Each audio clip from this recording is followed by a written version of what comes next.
What movie can we all agree is terrible? You beat me to it, but I have to share how I suffered with this movie. I was living alone in a small, rented room with nothing but a TV a couple of years after it was released. There was a fairly limited cable subscription, and some channel was showing Battlefield Earth all the time. I kept catching bits of maybe 20 minutes that probably added up to watching the whole movie 3 times over, and nothing made sense. So I decided to watch it all the way through so I could finally piece it all together. Not only did it actually make the whole thing so much worse when I watched it straight through, but I ended up wasting that much more of my life. At least I had finally seen it, so that I immediately changed the channel in disgust every time afterwards. I've been a fan since the late 80s, read almost all the EU books, all we had for like 20+ years, and I think Rise of Skywalker is my favorite movie of the 9. Eps 4-6 had better characters and plot, but 9 is the most fun to watch. Everyone gets a moment to shine. The ending with the whole damn galaxy showing up was awesome. Palpatine was legit scary in a way we haven't really seen in Star Wars before, and Lando. This came up at work once. Apparently, one of my co-workers watched it with the director commentary. I guess it's basically just the director apologizing for the entire movie the whole time. The quote from the director that stuck with me: "You know, if a movie goes well, then a lot of work from a lot of different people went into that, but if it fails, then that's the director's fault." It's utterly average. Most MCU origin movies are unique enough to be good, but Captain Marvel was surprisingly meh. I've never really seen someone truly hate the movie because of the movie itself. It's always Gus of the lead actress saying something mildly controversial in 2019 that's been taken out of context ever since.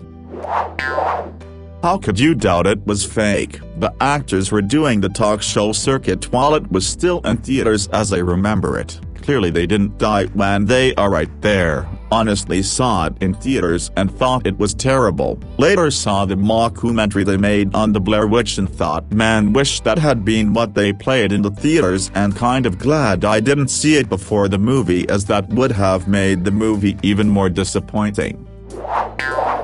It was his last good movie. The problem is people expected something from him. Expected a massive twist. It got complicated. I've posted this before. There was another version, at least in script form, that had a double layer. It's still modern times. The village folks are unaware, but those creatures are in fact real. They're tree people. A deal was made with the village elders. They would sacrifice a few of them to feed the creatures. In turn for this act, they would protect them from the outside world. A second deal is also made: if anyone ventures into the woods to see what lays beyond, he or she would be killed. The reason for the red marks on their doors is that the tree people believe they were responsible for cutting down of their kind. Words in a teaser. The truce is ending. In fact, a nearby construction crew marks trees to be chopped down by giving it a red mark. The film's original title was The Woods. Ballistic X vs. Sever. When all 118 reviews on Rotten Tomatoes agreed it was a bad movie, you know you're in for a bad time. It's not even shockingly bad, it's just boring. Surprisingly convoluted and badly written. Even the action sequences are so bad that you would be much more entertained looking up an amateur fight video on YouTube from 2007, because anyone can make a better action sequence in just 3 minutes flat. Sharknado 2. The first one was unintentionally funny, but the second one is the exact same feeling of sucking all the fun out of the room as when a kid accidentally does something that gets a laugh and then immediately tries way too hard to make it happen again without understanding what was funny the first time. It was the only riff tracks live where I was bored. There is a film called Jack and the Cuckoo Clock Heart, and it is a trip from start to finish. I think it was made in France. but the whole thing is some wild blend of steampunk and psychedelic that is incredibly hard to follow. It was originally made to showcase this one band's music, but good grief, the animation is not bad, but the eyes of the characters are just disturbing. I remember watching it and then wondering what the heck I just watched. The Happening. My boyfriend, who is usually very good with movies, told me this movie was awesome and that I had to watch it. With Mark Wahlberg and Zooey Deschanel, I thought it should be pretty good. We watched it a few weeks ago and holy shit, I still can't believe how bad it is. The acting, the dialogue, the ending, all fucking terrible. The Ringer. This movie made me laugh only 1 or 2 times when watching it, and the subject matter is so uncomfortable. Most of the disabled characters aren't played by disabled people, which is messed up. Harold and Kumar go to White Castle. While not as bad as The Ringer, it's still really not funny and could have just been a short film. Caddyshack 2. The only returning character, Ty Webb, is nowhere near as funny as he was in the original, and I laughed 2 times when watching it. Jackie Brown. It's better than the other movies I listed in that it actually works as a movie. It's that it's way too long and dull, it's mind-numbing and most parts of the plot aren't even necessary.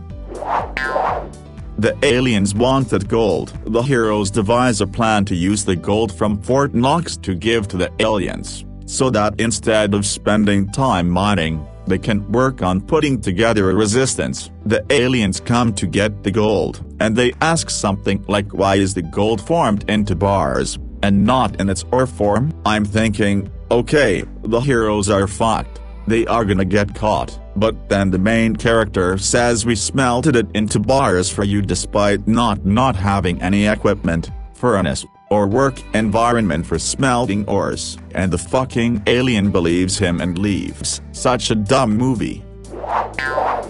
Milan 2020. Never saw it myself, but from what I've heard about it from reviews, I can safely say that it's an absolutely pathetic, worthless, disgusting abomination of a movie that should never have been made. Not only does it butcher the original story beyond recognition, but the film crew thanked the CCP for letting them shoot some scenes near a fucking concentration camp. Seriously, fuck Milan 2020. I never want to think about it again.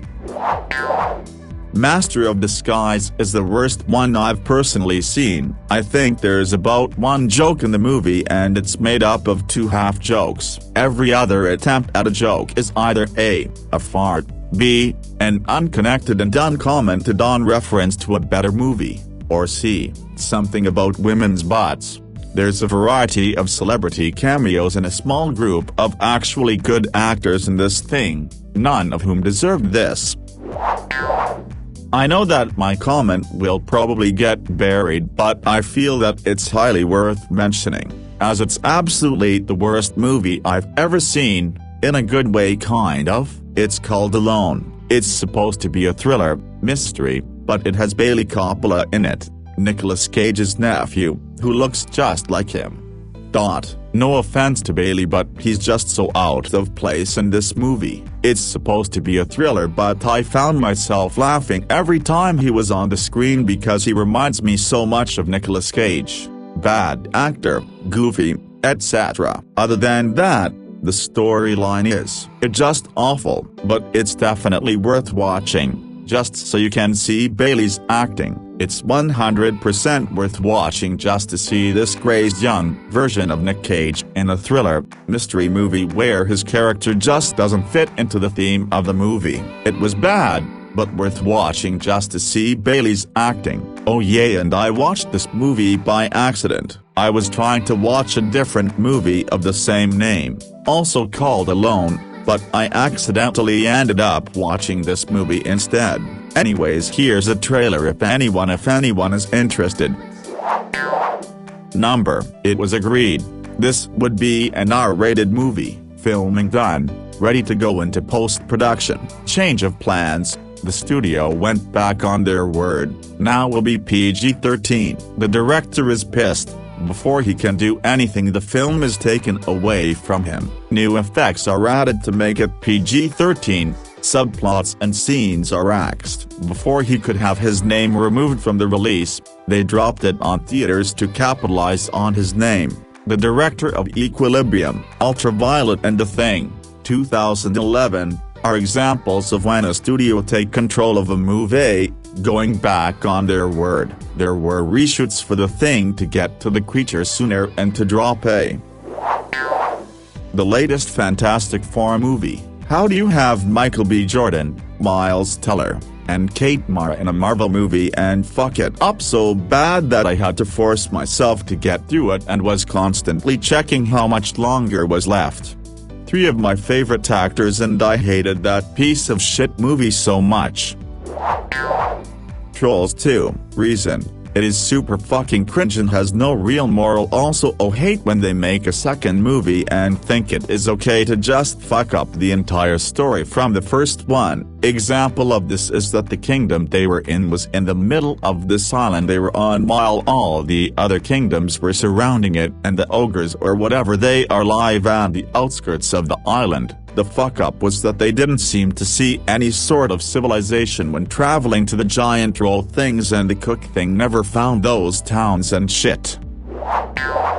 Percy Jackson, both of them. If you like the movies, I will not believe you if you say that you read the books. Grover's personality got fucked up and the only character that looks how they're supposed to look is Percy. They also made Annabeth pretty much useless, not to mention that she doesn't even look anything like how she's supposed to. Seriously, it's a Hollywood movie, it shouldn't be that hard to find a blonde girl. I'm not trying stereotypicalize or anything BTW. Also, Chiron's horse half is supposed to be white. I don't get why they switched it to brown. Oh, and don't even get me started on Clarice, she wasn't even in the first movie. There's just so many things wrong with the movies. After reading the movie script, Reardon didn't even bother to watch it. The kids' movie Standing Ovation is so bad it's hilarious. It's basically about a group of singing and dancing kids who aren't rich. The main girl is poor BC, her grandpa, who has the weirdest Irish accent. That's all of their money, and her dad left her when she was a kid, but she meets this girl whose dad killed himself and she's trying to find who stole all of his money by threatening to kill people for information. She also talks with the weirdest accent. Meanwhile, the girls' dancing group is facing off against a group who's all adopted by this eccentric old man who owns a wig company, so they all wear wigs and call themselves the Wiggies, while simultaneously sabotaging every group that's better than them. It's on Netflix and it's so bad that it's just hilarious. Danny Gonzalez made a video about it like 2 years ago, and I had completely forgotten about the horror this movie is. It's so hilariously bad. Jiu-Jitsu. I came in expecting it to be something about the martial art that is Jiu-Jitsu and was disappointed when I realized it's just a shit movie with shit fighting scenes containing no Jiu-Jitsu at all. There was nothing about Jiu-Jitsu, like not a single move, and acting and special effects were both terrible. The only good thing was Nicolas Cage. This thread should be a plug for the worst idea of all time podcast. The hilarious hosts forced themselves to watch a terrible movie every week for a year and do a weekly podcast about their experience that week. Personal favorite is season 2, where they watch Sex and the City 250 plus times ... and start to lose their minds. They tried to give it a bit more of a storyline. It actually is one of the many issues of the movie, because it just does not work. Some other issues. Songs that were sung about certain cats were now sung by them, truly changing the context. If somebody thinks you're awesome and nominates you, it is different than you yourself thinking you are oh so great. Physical comedy that does not fly. There is supposed to be gentle ribbing of Buster Jones and his love for food, but in the end he is highly respected. But what they did to him, oh well. And fuck the whole Jenny Any sequence. An extra song that just does not fit and right. Also, The poor singer, actress had to learn it in record time as it was written within a day or so of shooting. Bad effing CGI. What utter tripe. In what world is acclaim equal to box office revenue? The Rise of Skywalker made over $1 billion, yet it is neither critically acclaimed or liked by audiences. There Will Be Blood has very high scores on both critic and audience IMDb, Letterboxd, RT audience score, review sites. You going to tell me The Rise of Skywalker is more acclaimed, and the fact there are more acclaimed movies does not automatically mean TWB isn't acclaimed. Also, even if your defense held any water, TWB is still a terrible answer to the question, as there are clearly many people who regard it very highly and would very much disagree that it is terrible. I said the opposite. Not that the two are equal. A movie winning awards is not the same as it being good. A movie making a ton of money also is not the same as it being good. However, it's widely agreed that a movie which both critics hate and is a box office flop is a bad movie. Yes, I agree there was a brief critic circle jerk for this film. However, in light of relatively low box office numbers, I would say that the general public. Remember, the question posed is what movie can we all agree is terrible? Not what movie did movie critics and award shows tell us is terrible? Did not agree with the critics' assessment. Your comparison of the revenue of Rise of Skywalker clearly speaks more to the quality of the prior films than it does to the quality of the film itself. I would still argue that The Rise of Skywalker, as bad as it was, is a better film than whatever shitshow you could imagine as a future hypothetical TWB Episode 9. You know as well as I do, when Hollywood finds something that people like, they make more of it. This not being the situation here helps my case. There are no sequels, spin-offs, or derivative properties. There was no interstudio rush to get more oil baron bad people biopic genre films in theaters, because the public just couldn't get enough. Interestingly, when I googled There Will Be Blood sequel just to make sure I wasn't crazy, the first two results I noticed were a Reddit thread wherein the first person who answers the question "Will there be a WTB sequel? With God I hope not," and a blog from the Guardian's film blog where he suggests that it would be the worst idea for a movie sequel ever. Obviously you disagree. But I think if your opinion was really radically more popular than mine and in general people loved the film, my comment would receive way more downvotes.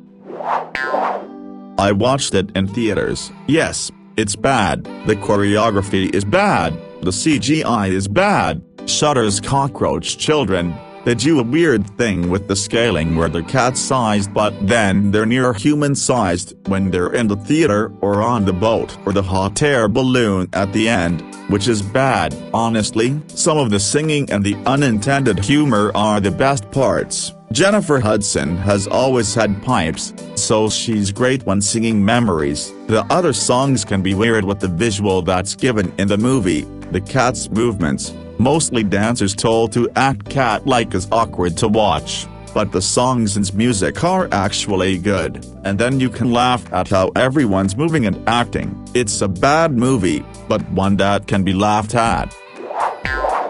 The casting of this film was just terrible. Besides the whole race-bending controversy, they had no talent, but to be fair, the script didn't really help them. The girl who played Katra has a billionaire father who bought her way into the film, paving the way for the protagonists to be all white. The kid who played Aang was an unknown with no prior acting experience. Not saying unknown actors can't be great, but this was a bad decision. He was chosen for his martial arts skills, which are pretty incredible for his age, but he barely got to use them at all in the film. Aside from being white, he does look like Aang. He sounds like Aang, but you could tell this kid was in way over his head and had no idea how to carry a major blockbuster. Dev Patel is a great actor, but he was not a good Zuko. He should have played Sokka. He is a great comedic actor and could have provided the comedy relief that Sokka was so great at in the show. And let's not forget, Jesse fucking McCartney was originally cast as Zuko.